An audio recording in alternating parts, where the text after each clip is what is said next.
We are here at Jaffa Gate, and we are going to go to continue our walking tour around the gates and the ancient walls of Jerusalem. Let's go together. Entrance again, Jaffa Gate. And we are going to go down here.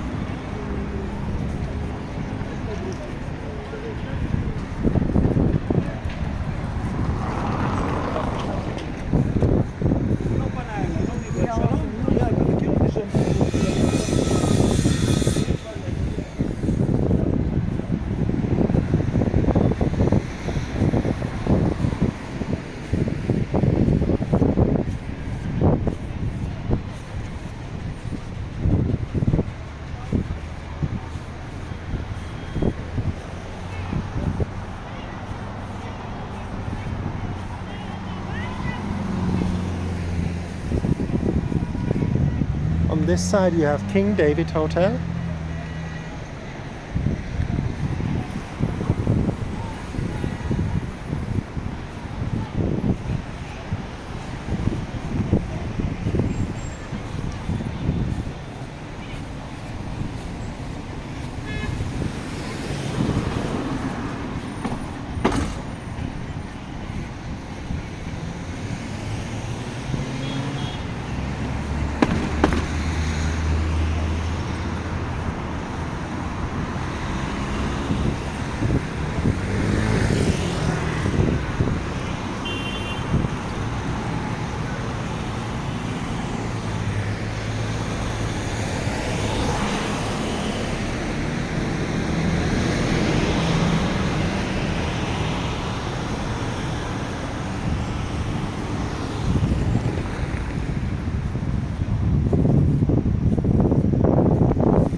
Again, King David Hotel over there.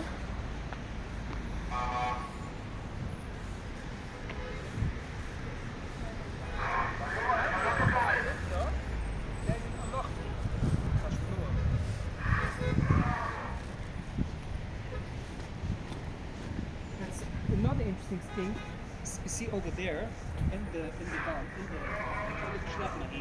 but you see, look on the floor, in the rack, you see over there nice, like the beginning of a cave, right?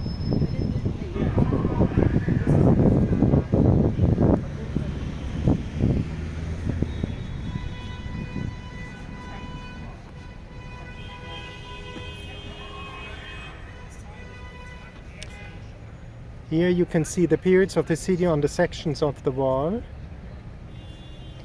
You have the Israel period, the first temple, presumed. Then you have Hellenistic period, Hasmonean wall. Then you got the Roman period, Herodian wall, the Byzantine period, the early Islamic period, Fatimid wall. Then you have the Ayyubid period and the Ottoman period. All the constructions of the wall, until 1948, from 1100 before Christ until 1948. And let's check out a bit more the skyline of Jerusalem, the wall. You see the different kind stages of the wall. There you see the stages. And we are going to go on. We keep on going around the wall, going to Sign Gate.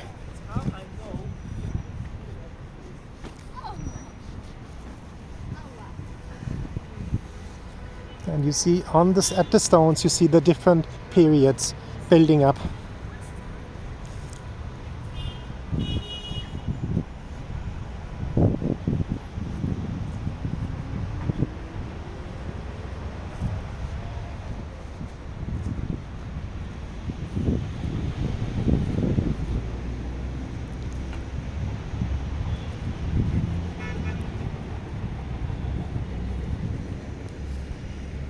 And here you got Suleiman the Magnific wall, the Ottoman wall. The wall we see today was built at the initiative of the Turkish Sultan Suleiman the Magnificent in 1535-1538 after Christ, to enhance Jerusalem's importance as a holy city and to protect it from Christianity's patron, the King of Spain. The Ottoman wall consists of 35 towers, some of which are fighting compartments, 34 firing slits, and 4 fortified gates, and 2 postern gates. The fortifications were beautifully decorated with geometric and floral carvings. In one instance were even adorned with chittas that had been removed from an ancient fortification. Inlaid between the wall's building stones are 16 inscriptions that mention the name of its builder, Sultan Suleiman, and inscriptions giving thanks to the Lord.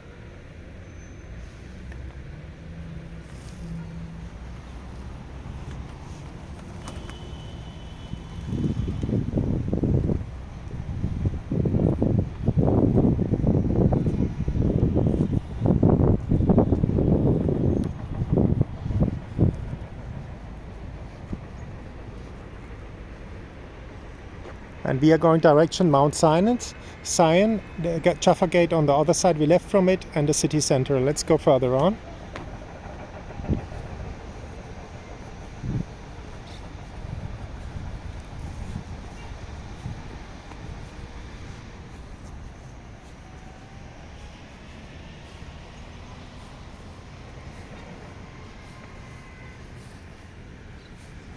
And here we got the city wall in the Second Temple period.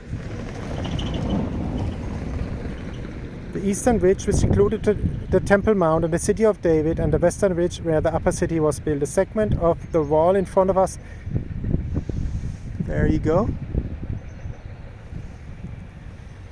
encloses the northwestern part of the upper city. King Herod, the great builder, reinforced and enhanced the Hashmonean city wall. The wall and its towers were so impressive that Titus ordered his soldiers to leave the fortifications intact in the region of the citadel in order to show the magnitude of the Romans' victory over the well-defended city.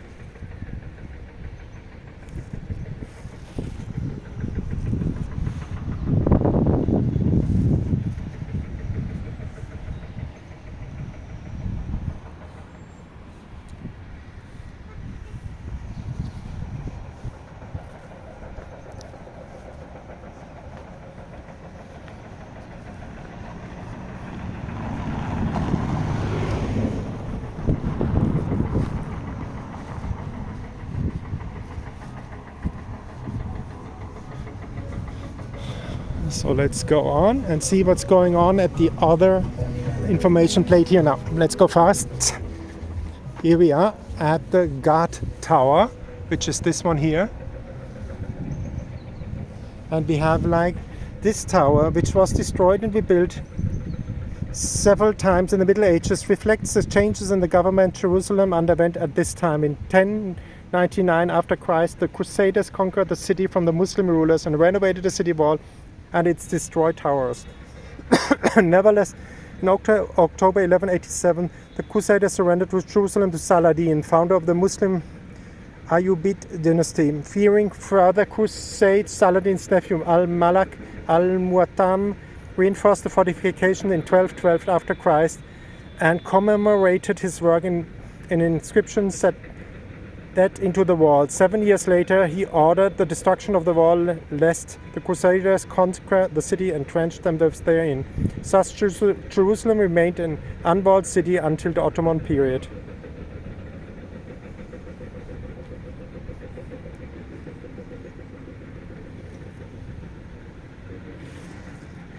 Let's keep on going.